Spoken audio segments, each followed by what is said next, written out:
పవన్ కళ్యాణ్ గారి గురించి మాట్లాడతారు.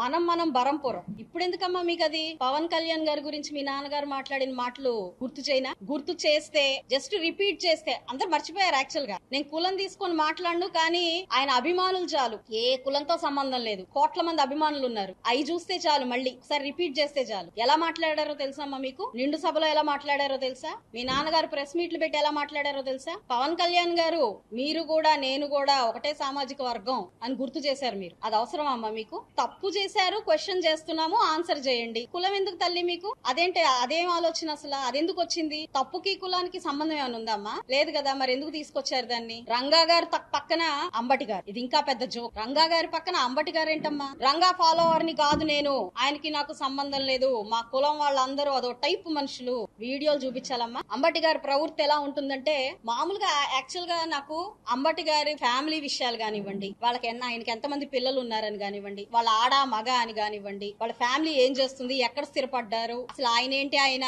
రాజకీయం కాకుండా చేసే పనులేంటి, least bothered with your personal things. Always we are always focused and dedicated to develop this nation. అర్థమైందమ్మా? మాకు తెలియదు కూడా తెలియదు. అలాంటిది మీరు వెంటనే అనేస్తారు, మళ్ళీ వెంటనే తడుముకుంటూ నాది తప్పైపోయింది. పాస్ట్ నుంచి అంతే. ఆయన మాకు ఎలా తెలుసు అంటే, నాకు వరకు అంబటి రాంబాబు గారు అని అంటే చాలా సరదా మనిషి, సంక్రాంతి వస్తే గుర్తు చేసుకోవాల్సిన మనిషి. ఓకే, అవాకులు చవాకులు ఏవో పేల్తా ఉంటారు, ప్రతి ఒక్కళ్ళని గిల్లి గజ్జాలు పెట్టి ఇలాగా కదిలి